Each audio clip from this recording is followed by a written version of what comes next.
Jai Hind to all of you.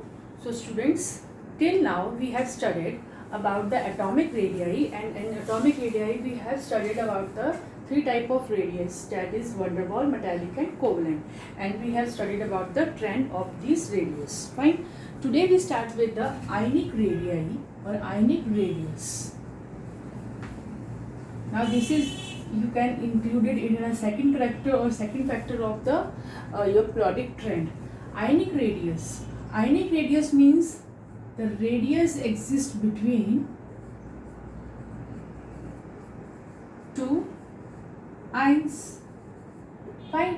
अब obvious है, you can say cation is formed by losing of electrons. ठीक. और जो anions है वो कैसे formed होते हैं? by gaining of electron. Fine. So जब हम आयनिक रेडियस की बात करते हैं तो ionic radius means we are talking about again solid crystalline structures. अब सॉलिड क्रिस्टलाइन स्ट्रक्चर्स जो कि आयनिक कंपाउंड से आते हैं. आयनिक कंपाउंड जो होते हैं, आयनिक कंपाउंड के अंदर सॉलिड क्रिस्टलाइन स्ट्रक्चर्स होते हैं. तो आयनिक कंपाउंड के अंदर एग्जिस्ट कौन से बॉन्ड करेंगे? आयनिक बॉन्ड्स. तो जब आयनिक बॉन्ड एग्जिस्ट कर रहे हैं तो ऑब्वियस है the bond between the cation and anion. Fine. So जब हम ionic, so by definition we conclude that when we talk about cation और एनायन, ऑब्वियसली कैटायन जो है वो छोटा होगा साइज का और anion is bigger in size. So it is the internuclear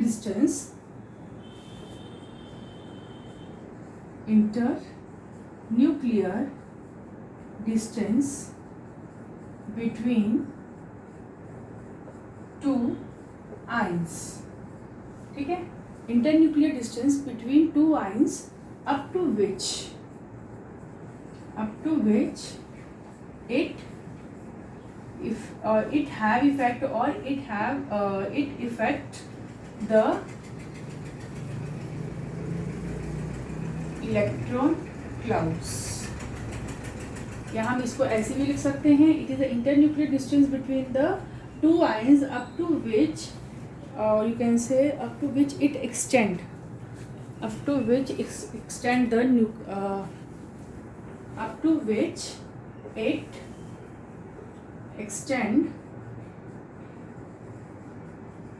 the influence on electron cloud. अब इसका क्या मतलब हुआ कि ये क्या है? ये न्यूक्लियस है कैटायन और एनायन का. तो इस न्यूक्लियस का इलेक्ट्रॉन क्लाउड के ऊपर जहाँ तक इफेक्ट होता है आप उसको कंसीडर कर सकते हो, that is the ionic radii. और इसका एक्सटेंट बहुत ज़्यादा हो सकता है क्योंकि आयंस हैं. डिपेंड करता है कि कैसे बाहर के जो वैलेंस शेल के इलेक्ट्रॉन्स हैं वो शील्डिंग इफेक्ट शो कर रहे हैं, नहीं कर रहे हैं, इनके चार्जेस के ऊपर. सो बहुत सारे ऐसे फैक्टर्स हैं. तो प्रैक्टिकली तो हम इसको यू कैन से कि we can not measure it practically, लेकिन थ्योरेटिकली इसको पॉलिंग इज अ साइंटिस्ट जिसने क्या करा, इसको यू कैन से कैलकुलेट करा आयनिक रेडियाई या आयनिक रेडियस को उसने कैलकुलेट करा, which is not in our syllabus. हमारे पास इसका कोई मैथमेटिकल रिलेटेड वर्क नहीं है. So you can say there is a Pauling scale के ऊपर हम ionic radii of the crystalline structures या आयनिक कंपाउंड्स के आयनिक रेडियस को हम क्या कर सकते हैं? कैलकुलेट कर सकते हैं. राइट. अब आयनिक रेडियस के अंदर भी एक ट्रेंड यू कैन से, या फिर हम कह सकते हैं कि जो आयनिक रेडियाई है ये भी क्या करता है, you can say there is a characteristics of this ionic radii. Characteristics से मतलब क्या है कि कैरेक्टरिस्टिक यानी कि आयनिक रेडियाई एटम से कैटायन का रेडियस और एनायन का रेडियस एटम से कैसे डिफ्रेंशिएट करता है. So there is a general trend anion and cation. ठीक है. Now this is a parent atom. Parent atom मतलब for example if I said this is a magnesium, 1s2 2s2 2p6 3s2. ठीक है, इसका क्या होगा ये electronic configuration.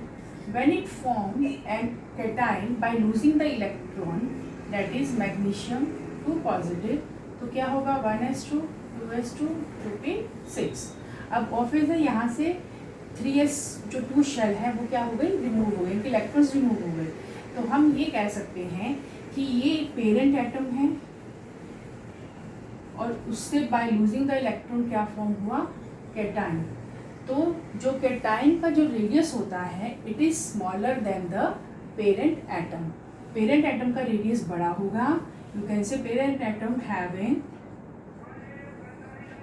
Large radius whereas cation have less or small radius.